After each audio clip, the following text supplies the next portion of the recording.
Assalamualaikum warahmatullahi wabarakatuh. Nama saya Duri Solihati dari kelas 12 Agama, ingin menyampaikan materi tentang sikap menghadapi pengaruh kemajuan iptek. Sikap menghadapi pengaruh kemajuan iptek dibagi menjadi 3, yaitu 1. Sikap tanggung jawab, 2. Sikap selektif, 3. Perilaku menghadapi pengaruh kemajuan iptek dalam kehidupan sehari-hari. Kita akan membahas satu persatu ya. Yang pertama, sikap tanggung jawab.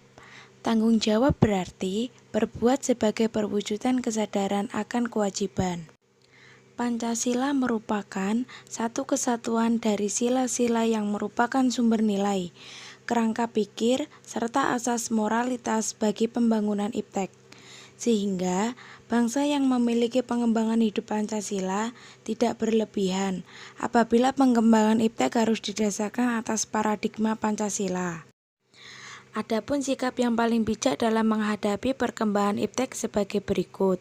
Yang pertama, memperhatikan etika pengembangan iptek. Dalam pengembangan iptek harus memperhatikan etika. Hal ini bertujuan agar iptek tidak melanggar nilai-nilai moral yang berlaku dalam masyarakat. Oleh karena itu, pengembangan dan pemanfaatan iptek harus memperhatikan etika sosial kemanusiaan atau etika moral. Yang kedua, memperhatikan aspek pelestarian lingkungan. Salah satu bentuk sikap tanggung jawab dalam pengembangan iptek adalah memperhatikan segala aspek yang berkaitan dengan pelestarian lingkungan dalam proses pengembangan iptek. Iptek yang sedang dikembangkan jangan sampai menimbulkan pencemaran terhadap lingkungan hidup. Pencemaran yang berakibat kerusakan ekosistem. Adapun yang ketiga, meminimalisir dampak negatif iptek. Sikap penting lainnya yang harus diperhatikan dalam proses pengembangan iptek adalah dampak negatif dari iptek itu sendiri. Para pengembang sebisa mungkin harus meminimalisir, bahkan kalau bisa menghilangkan segala dampak negatif yang mengiringi pengembangan iptek.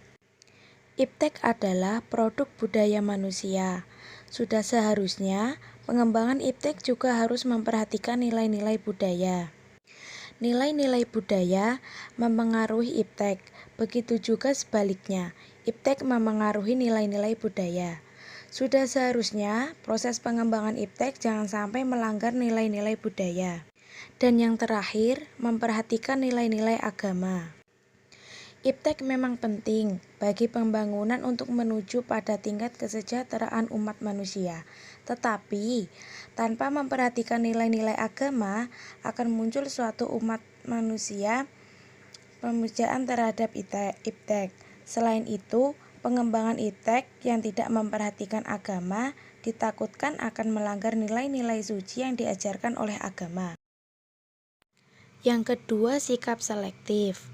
Sikap selektif terhadap dampak kemajuan iptek dapat dipertegas salah satunya dengan meningkatkan daya saing Indonesia di dunia internasional. Kegiatan konkretnya sebagai berikut. 1. Meningkatkan kualitas sumber daya manusia Indonesia. 2. Meningkatkan komoditas ekonomi yang mutunya, jumlahnya, dan pasokannya, serta harganya bersaing. 3. Perbaikan perangkat hukum yang mengabdi pada kepentingan nasional. Contoh sikap selektif. Berikut beberapa contoh sikap selektif terhadap kemajuan iptek dalam berbagai bidang kehidupan. Yang pertama, bidang ekonomi. Sikap selektif terhadap pengaruh kemajuan iptek dalam bidang ekonomi sebagai berikut, yaitu 1. Setiap industri harus menggunakan bahan baku dalam negeri dan tidak bergantung pada produk impor dari luar negeri. Yang kedua, melakukan perekonomian yang berorientasi pada kesejahteraan rakyat. Artinya, segala sesuatu yang menguasai hajat hidup orang banyak haruslah bersifat murah dan terjangkau. Yang ketiga, menjalin serta mempererat kerjasama antar negara berkembang untuk bersama-sama dan menghadapi kepentingan negara-negara maju. Adapun yang kedua yaitu bidang politik. Globalisasi juga akan berdampak pada kehidupan politik. Untuk mengatasi dampak negatif iptek dalam bidang politik, Indonesia menerapkan paham demokrasi Pancasila. Apalagi bangsa Indonesia sebagai bangsa yang pluralistik, dapat memperteguh wawasan kebangsaannya melalui Bhinneka Tunggal Ika. Untuk mencapai hal tersebut, bangsa Indonesia harus segera mewujudkan hal-hal sebagai berikut, yaitu 1. Meningkatkan partisipasi masyarakat sipil dalam arena politik. Yang kedua, memperkuat kepercayaan rakyat kepada aparatur pemerintahan. Yang ketiga, menegakkan supremasi hukum. Yang keempat, memperkuat posisi Indonesia dalam kancah politik internasional. Dan yang terakhir, mengembangkan demokratisasi dalam segala bidang.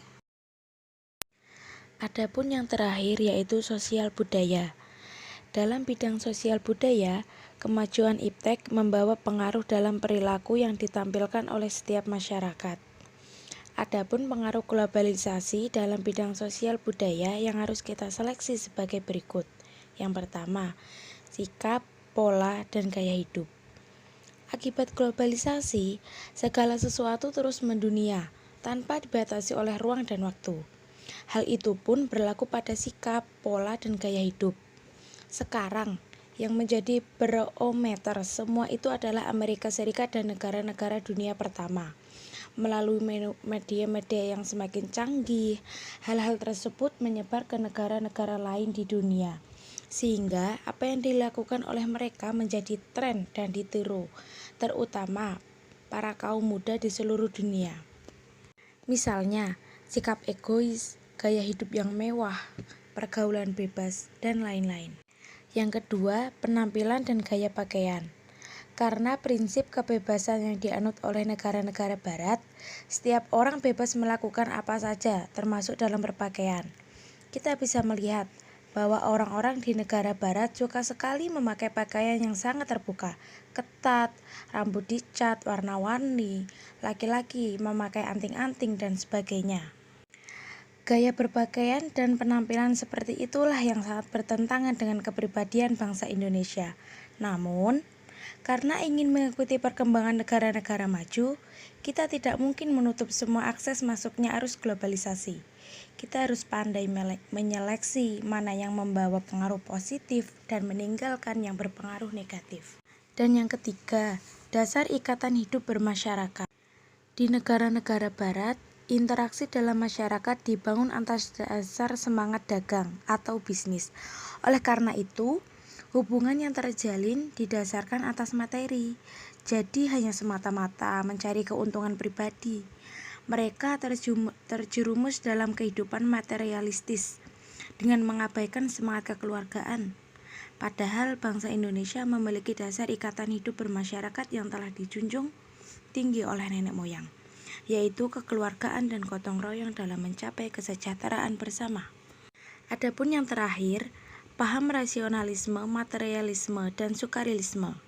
Rasionalisme adalah paham yang lebih mengutamakan kemampuan akal daripada emosi atau batin. Materialisme adalah sikap yang selalu mengutamakan dan mengatur segala sesuatu berdasarkan materi. Sekularisme ialah paham yang memisahkan dengan tegas antara urusan agama dan negara.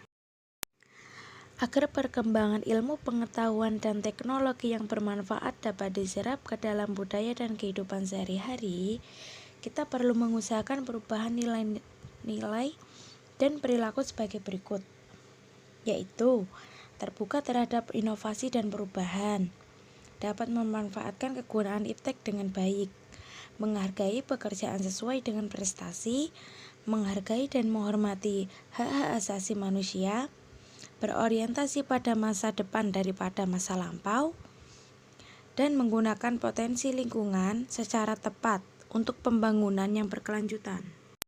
Dan yang terakhir adalah perilaku menghadapi pengaruh kemajuan iptek dalam kehidupan sehari-hari.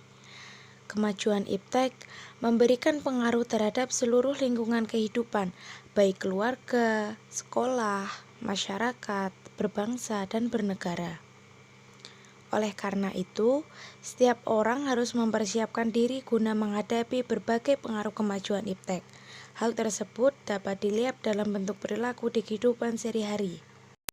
Adapun contoh perilaku menghadapi kemajuan iptek di lingkungan keluarga, yaitu penggunaan teknologi harus dengan pengawasan orang tua.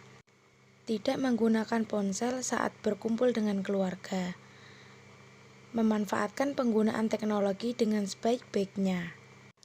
Selanjutnya, perilaku menghadapi pengaruh kemajuan iptek di lingkungan sekolah, yaitu menggunakan teknologi untuk kepentingan belajar, memperbanyak penelitian dengan memanfaatkan iptek, menggunakan iptek untuk meningkatkan pengetahuan, dan yang terakhir, perilaku menghadapi pengaruh kemajuan iptek di lingkungan masyarakat, memanfaatkan teknologi untuk membantu orang lain, melakukan sosialisasi iptek di lingkungan terpencil, dan yang terakhir, menghindari menulis atau membuat berita hoaks yang dapat meresahkan masyarakat.